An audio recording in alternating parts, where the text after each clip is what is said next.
I sat across from her, my back straight despite the trembling in my hands.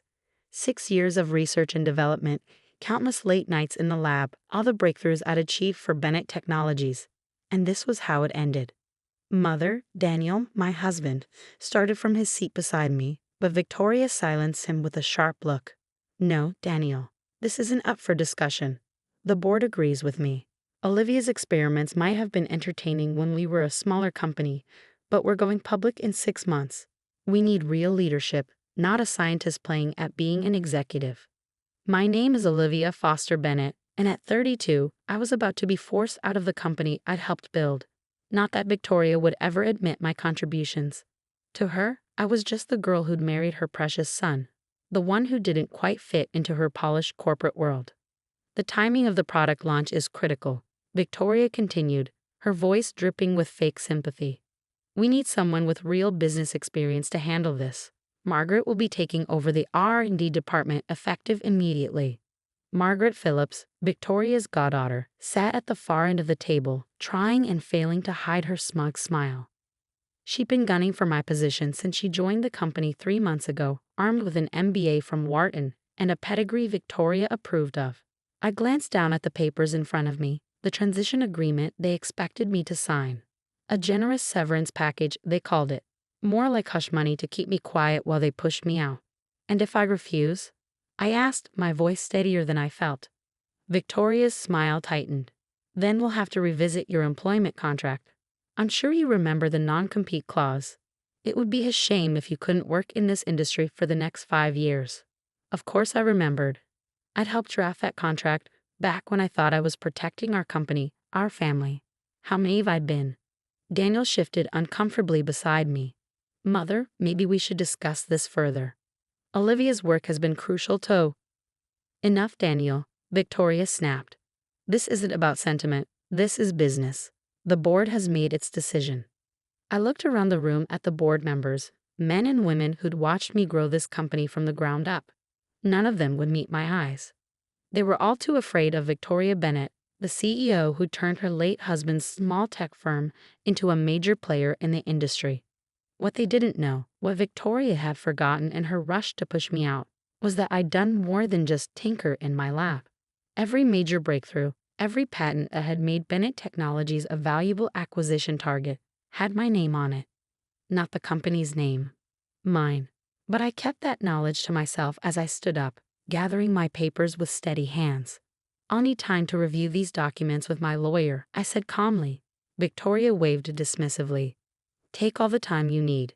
But I expect your office cleared out by the end of the day. Margaret needs to hit the ground running.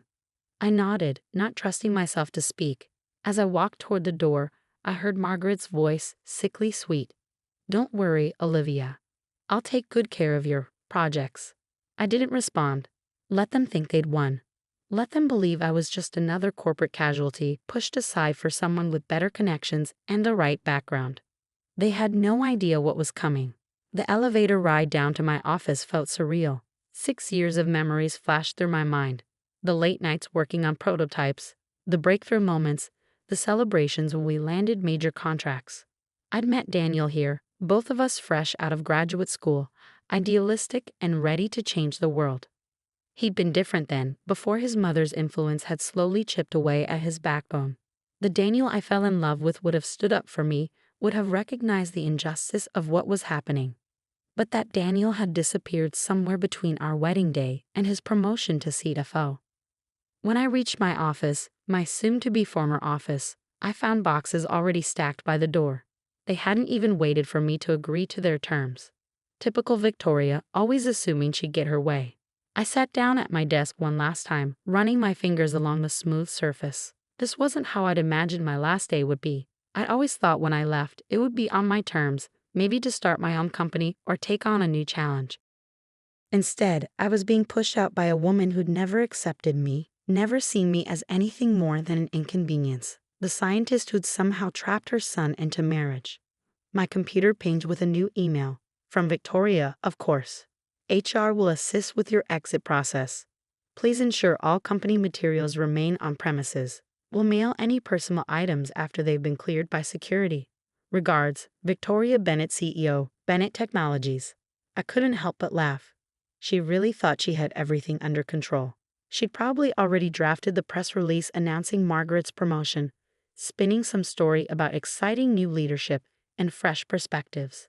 Opening my drawer, I pulled out a small USB drive, one that Victoria didn't know existed.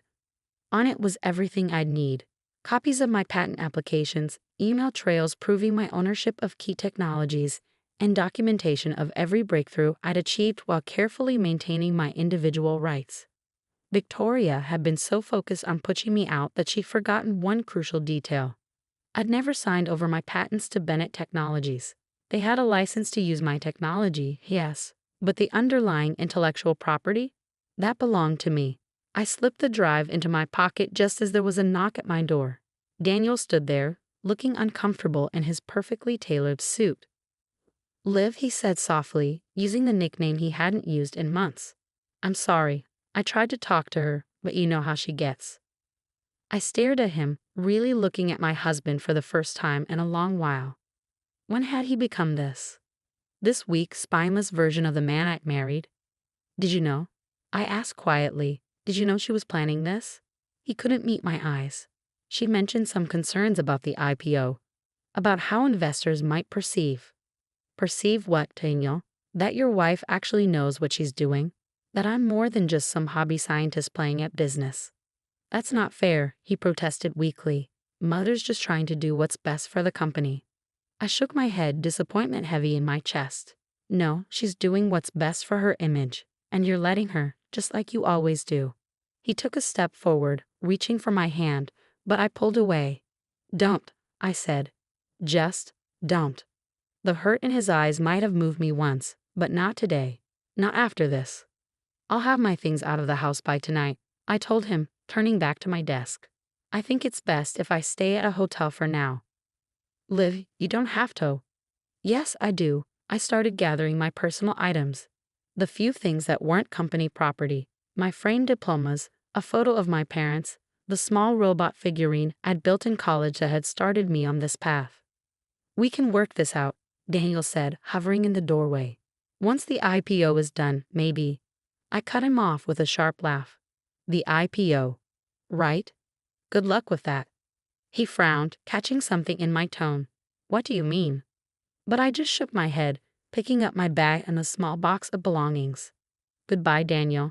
Tell your mother I'll have my lawyer review those documents." As I walked past him, he caught my arm. "Olivia, wait. What are you planning?" I gently removed his hand, meeting his eyes one last time. "You know what your mother always says. It's just business, nothing personal." I left him standing there, confusion written across his face. Let him wonder. Let them all wonder. Because while Victoria Bennett might have won this battle, thinking she'd outmaneuvered her inconvenient daughter-in-law, she had no idea what was coming. In 6 months, when Bennett Technologies tried to launch their new product line, my product line, they'd learn exactly who they'd underestimated. But for now, I had work to do. Real work, not the corporate games Victoria was so fond of playing. I had patents to review, lawyers to meet, and plans to make. After all, Victoria had taught me one valuable lesson. In business, timing is everything. And my time was just beginning. As I drove away from Bennett Technologies for the last time, my phone buzzed with texts from Daniel. "Please come home. We can talk about this. Mother didn't mean to be so harsh. Don't do anything rash." I ignored them all, focusing on the road ahead. The signs for downtown Atlanta blurred past as I made my way to the one person who would understand exactly what I needed to do next. 20 minutes later, I pulled into the parking lot of Carter and Associates, one of the city's top intellectual property law firms. Marcus Carter had been my advisor's attorney back in graduate school, and he'd helped me set up my patent portfolio when I first joined Bennett Technologies. He was waiting for me in the lobby, his dark eyes sharp behind his glasses. "I saw the writing on the wall months ago," he said as he led me to his office. "Been waiting for your call." I settled into one of his leather chairs, finally letting some of my tension show. Victoria finally made her move. Marcus nodded, pulling out a thick file. "And you're sure you want to do this? Once we start, there's no going back." "Victoria Bennett isn't known for taking challenges lightly." "Neither am I," I said firmly. "Show me what we need to do." For the next 3 hours, we went over everything: my patents, the licensing agreements, the careful paper trail I maintained. Marcus had helped me structure everything perfectly from the beginning, ensuring that while Bennett Technologies had the right to use my technology, they didn't own it. The timing works in our favor, Marcus said, making notes.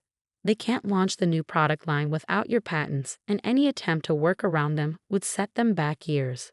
The IPO would be dead in the water. I leaned back, a plan forming in my mind. So we wait. We wait, he agreed. Let them announce the launch. Let them start the IPO process. Then we show them exactly who they're dealing with.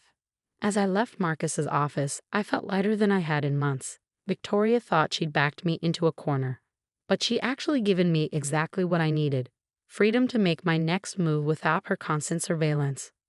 My phone buzzed again. Another text from Daniel. Mother wants to know if you've reviewed the documents yet. Please don't make this difficult. I smiled, thinking of the documents sitting untouched in my bag. Victoria's carefully crafted severance agreement designed to keep me quiet and compliant. Tell her I'll have an answer soon, I typed back. Oh, I'd have an answer for Victoria Bennett, just not the one she was expecting. The next few weeks passed in a blur of activity. I moved into a small but modern apartment in Midtown, throwing myself into preparation. During the day, I met with lawyers, investors, and potential partners. At night, I reviewed my research, identifying which technologies were most crucial to Bennett's upcoming launch. Victoria, meanwhile, wasted no time announcing my departure. The press release was exactly as I predicted. Bennett Technologies announces new R&D leadership: Margaret Phillips to head Innovation Division as company prepares for growth. The article quoted Victoria extensively, praising Margaret's fresh perspective and strong business acumen. My name wasn't mentioned once, as if my 6 years of contributions had never existed. Daniel continued to text and call, his messages growing increasingly worried as I maintained my distance. He'd moved back to his parents' mansion in Buckhead. Temporarily, he claimed, though we both knew better. We need to talk about this, he said when I finally answered one of his calls. About us? There isn't much to talk about, I replied, keeping my voice neutral. Your mother made her choice. You made yours. By not fighting her? What was I supposed to do? Live? She's the CEO. You were supposed to stand up for what's right, Daniel. For once in your life, you were supposed to stand up to her. He was quiet for a moment. Is that why you won't sign the severance agreement? To punish me? I almost laughed. He still didn't get it. No, Daniel. I'm not signing because I don't need their money. And soon, they're going to need something from me far more than I need anything from them. What are you talking about? Liv, you're starting to sound like your mother, I suggested. Maybe she taught me more than she realized. I ended the call before he could respond. Let him worry. Let him wonder. He'd find out soon enough. 3 months after my forced departure, Bennett Technologies made their big announcement. Victoria had gathered the press, analysts, and major investors for a special presentation at their headquarters. I watched the live stream from Marcus's office, a cold smile playing at my lips as Victoria took the stage in her signature power suit. Ladies and gentlemen, she began, her voice confident and clear. Today marks a new chapter in Bennett Technologies' history. Under the brilliant leadership of our R&D director, Margaret Phillips, we are preparing to launch a revolutionary new product line that will change the face of medical technology forever. The presentation that followed was slick and professional, full of promises about breakthrough innovation and unprecedented market potential. Margaret stood beside Victoria, basking in the praise as they unveiled prototypes of devices that I had designed, technologies that I had created. When they opened the floor for questions, a familiar face stood up. Sarah Chen from the Wall Street Journal, known for her sharp analysis of tech companies. Ms. Bennett, Sarah said, her voice carrying clearly through the stream. These technologies seem remarkably similar to patents held by Olivia Foster. Can you comment on the licensing arrangements? The briefest flicker of uncertainty crossed Victoria's face before her media training kicked in. All intellectual property used in our products is properly licensed and documented, she said smoothly. Bennett Technologies has full rights to everything we're presenting today. I turned to Marcus, who was already reaching for his phone. Shall we? He nodded, a predatory smile spreading across his face. Time to show them what a real business looks like. I pulled out my own phone and opened the email I prepared weeks ago. One click, and Victoria Bennett's carefully constructed plans would start to crumble. Send it, I said. The email went out to every major tech publication, every analyst following Bennett Technologies, and every investor invited to today's presentation. PKNT challenges Bennett Technologies right to name the product line. Olivia Foster announces review of all technology licenses. The reaction was immediate. On a live stream, I watched as phones started buzzing throughout the audience. Victoria was still talking, but people had stopped paying attention, their faces buried in their screens. Then Sarah Chen stood up again, interrupting Victoria mid-sentence. Ms. Bennett, we've just received a statement from Olivia Foster claiming that Bennett Technologies' license to use her patents expires in 3 months, before your planned product launch. Would you care to comment? The look on Victoria's face was worth every moment of humiliation I'd endured. For once, the great Victoria Bennett was speechless, and this was just the beginning. The chaos that followed my announcement was everything I'd anticipated and more. Victoria tried to maintain control of the situation, but the damage was done. Investors were already leaving the presentation, phones pressed to their ears as they called their brokers. Margaret stood frozen on stage, her carefully rehearsed speech forgotten.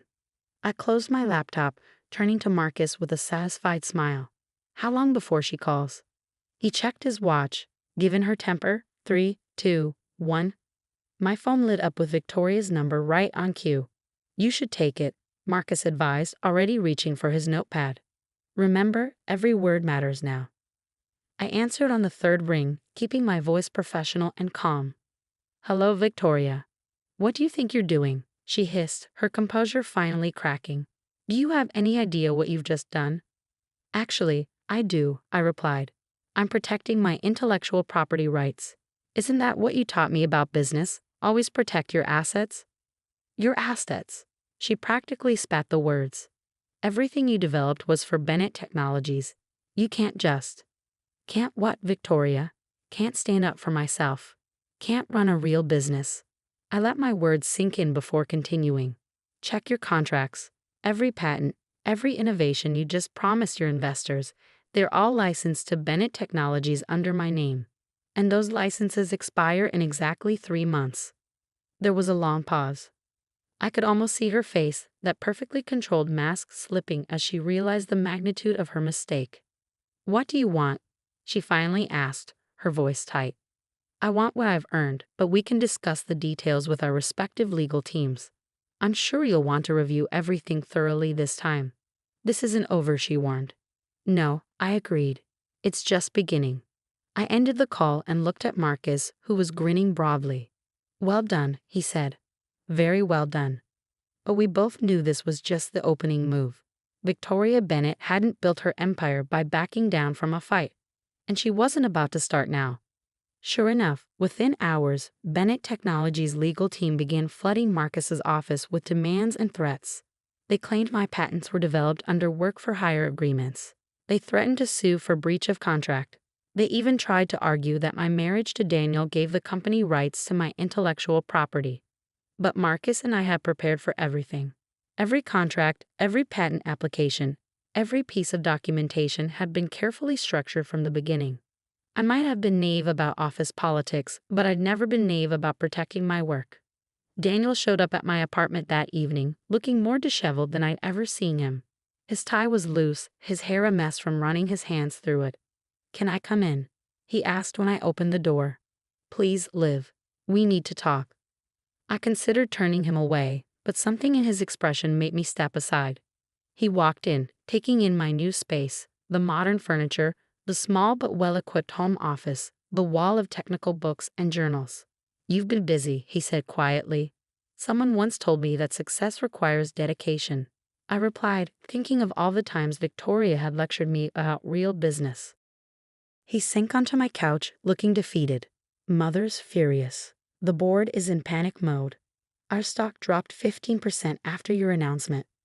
23%. I corrected him. I've been watching the markets. He looked up at me, really seeing me perhaps for the first time in years. You planned this all along, didn't you? Even before they pushed you out? No, I said honestly. I planned it the moment your mother made it clear that my contributions meant nothing to her. The moment she tried to steal my life's work and hand it to Margaret like it was hers to give. She didn't understand. She understood perfectly. I cut him off. She just didn't care. She never has. To her, I was just the scientist who wasn't good enough for her son, who didn't fit into her perfect corporate image. That's not true, he protested weakly. Really?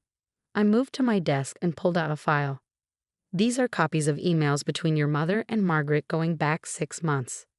Planning my removal. Discussing how to handle the transition of my projects. Want to know what your mother wrote about me? He shook his head, but I continued anyway. She called me a necessary inconvenience that needed to be managed out before the IPO. Said it was time for you to think about your future and consider more suitable partnerships. Daniel's face paled. Where did you get those? I'm a tech expert, remember? The one your mother thought was just playing at business. I sat down across from him. The question is, did you know about this plan? He couldn't meet my eyes. I knew she wasn't happy about us. About how it would look to investors, having a researcher in such a key position. But I never thought she'd actually do it, or never thought I'd fight back. The silence that followed was heavy with unspoken truths. Finally, Daniel looked up, his eyes tired and sad. What do you want, Liv? Name your price. Whatever it takes to fix this. I laughed, but there was no humor in it. Fix this? You still don't get it, do you? This isn't about money, Daniel. This is about respect. About recognition for what I've built. What price would you put on that? Mother will never agree to give you back your position, he said. You know how she is. I don't want my position back, I said, standing up. I don't want anything from Bennett Technologies. What I want is for Victoria to understand exactly what she lost when she decided to throw me away. Just then, my phone buzzed with a text from Marcus. Thompson Medical just reached out. They want to meet. I smiled, remembering Victoria's dismissal of my tinkering. Thompson Medical was Bennett Technologies' biggest competitor, and they'd been trying to break into the same market sector for years. You should go, I told Daniel, moving toward the door. I have a meeting to prepare for. He stood slowly, looking lost in his perfectly tailored suit. Liv, please, don't do this. Don't destroy everything we've built. I'm not destroying anything, I said softly. I'm building something new, something of my own. After you left, I sat down at my desk and pulled up the presentation I'd been working on. Thompson Medical wasn't the only company interested in my technology. Without Bennett Technologies' restrictions, without Victoria's constant interference, I was free to explore all the applications I'd been forced to shelve. The next few weeks were a blur of meetings, negotiations, and legal maneuvers. Victoria, true to form, tried every trick she could think of to regain control. She had her PR team spin stories about corporate espionage and betrayal. She tried to pressure mutual business contacts to blacklist me. She even attempted to freeze my personal bank accounts, claiming they were tied to company assets.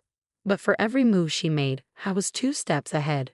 The patents were mine, the documentation was clear, and the technology market was hungry for innovation. While Bennett Technologies' stock continued to fall, my own prospects were rising. Thompson Medical wasn't just interested in licensing my existing patents. They wanted to fund my research into new applications, with complete creative control and a significant equity stake in the resulting technologies. They're offering you a seat on their board, Marcus told me during one of our strategy sessions. Victoria is going to lose her mind when she finds out. I was reviewing the proposal when my phone buzzed with an unexpected name, Margaret Phillips. Should I take it? I asked Marcus.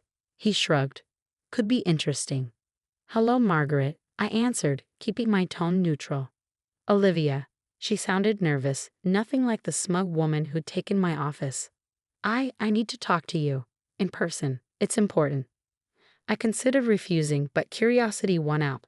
Tomorrow, 10 a.m. There's a cafe called the Edison on Peachtree. Don't be late.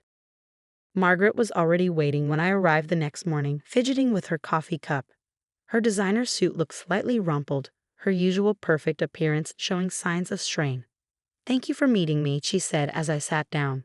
I know you probably hate me. I don't hate you, Margaret, I interrupted. I nothing you.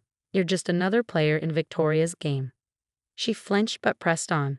That's actually why I wanted to talk to you. About Victoria. About what's really been happening at Bennett Technologies. For the next hour, Margaret laid out a story that confirmed my worst suspicions and revealed new ones. Victoria hadn't just wanted to push me out. She'd been systematically undermining my work for years, taking credit for my innovations while ensuring I remained in a subordinate position. She has files, Margaret said, her voice low. Documentation she's been building, trying to prove the patents should belong to the company. She's planning to sue, to tie you up in court until you're forced to settle. I smiled, thinking of my own carefully maintained records. Let her try. You don't understand, Margaret insisted. She's desperate. The IPO is falling apart, investors are pulling out, and Thomson Medical just announced their new partnership with you. She's talking about criminal charges, about fraud. Is that why you're here? I asked, studying her carefully. To warn me, or to save yourself? She had the grace to look ashamed. Both, she admitted. I thought I was getting my dream job. But it's all built on lies, and when it falls apart. I sat back, considering. Margaret might be naive and ambitious, but she wasn't evil. She was just another pawn in Victoria's chess game. Send me copies of everything, I said finally. All the files, all the documentation. Do that, and I'll make sure you land on your feet when this is over. Her relief was palpable. Thank you, she whispered. I'll send everything tonight. As I walked back to my car, I felt the final pieces of my plan falling into place. Victoria thought she could bury me in legal battles. Fine. Let her try. I had truth on my side, and now I had evidence of her attempted fraud. That evening, as I was reviewing Margaret's files, Daniel called again. Mother's calling an emergency board meeting tomorrow, he said without preamble. She's going to try to force through a lawsuit against you. I know, I replied calmly. You know. I know everything, Daniel, including what your mother's been planning for years. The question is, what are you going to do about it? He was quiet for a long moment. What do you mean? I mean, are you going to keep standing by while she destroys the company your father built? While she burns everything down rather than admit she was wrong? What choice do I have? There's always a choice, I said softly. You just have to be brave enough to make it. The next morning, I dressed carefully in my favorite power suit, not one of the ones Victoria had helped me choose, but one I bought myself after leaving Bennett Technologies. It was time for the final act. Marcus met me in the lobby of Bennett Technologies headquarters, both of us armed with files and evidence. We timed our arrival perfectly, just as the board members were gathering for Victoria's emergency meeting. Ready? He asked as we stepped into the elevator. Ready, I confirmed. The boardroom fell silent as we walked in, Victoria freezing mid-sentence at the head of the table. Daniel sat to her right, Margaret to her left, both looking pale but determined. What is the meaning of this? Victoria demanded. This is a private board meeting. Actually, I said, setting my files on the table, this is exactly where we need to be. We have evidence of systematic fraud, attempted patent theft, and corporate espionage. Evidence that every person in this room needs to see. How dare you, Victoria began, but the board chairman cut her off. Let her speak, he said, his eyes sharp. Given the company's current situation, I think we all need to hear this.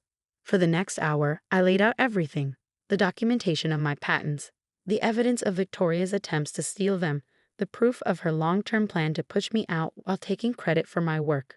Margaret's files provided the final devastating pieces of evidence. When I finished, the silence in the room was deafening. Victoria stood, her face flushed with rage. This is ridiculous. She's trying to destroy this company out of spite. No, Mother, Daniel's voice cut through her protest. She's trying to save it. From you. All eyes turned to him as he stood, straightening his shoulders. I moved for an immediate vote of no confidence in the current CEO. Victoria's face went white. Daniel, what are you doing? What I should have done years ago, he said, standing up for what's right. The vote was unanimous. Within an hour, Victoria Bennett was no longer CEO of Bennett Technologies. Within 2 hours, the board had approved my proposal, a partnership with Thomson Medical that would save both companies while protecting my patents. As the board members filed out, already talking about transition plans and damage control, Daniel approached me. I know it's too late, he said quietly. Too late for us, I mean, but thank you. for showing me what real strength looks like. I nodded, feeling a weight lift from my shoulders. Take care of the company, Daniel. Make your father proud. 6 months later, I sat in my new office at Thompson Medical, looking out over the Atlanta skyline. The wall behind my desk displayed my patents, not hidden away in a lab, but proudly showcased for everyone to see. My phone buzzed with a news alert. Bennett Technologies announces successful merger with Thompson Medical. Former CEO Victoria Bennett retires. I smiled, thinking of how far I'd come from that day in the boardroom when Victoria had tried to dismiss me as just a hobbyist playing at business. Now I was on the board of directors at one of the largest medical technology companies in the country. My innovations were saving lives, and I was finally truly free. Victoria had taught me one last valuable lesson. Success isn't just about having the right patents or the right technology. It's about knowing your worth and being brave enough to fight for it. As I turned back to my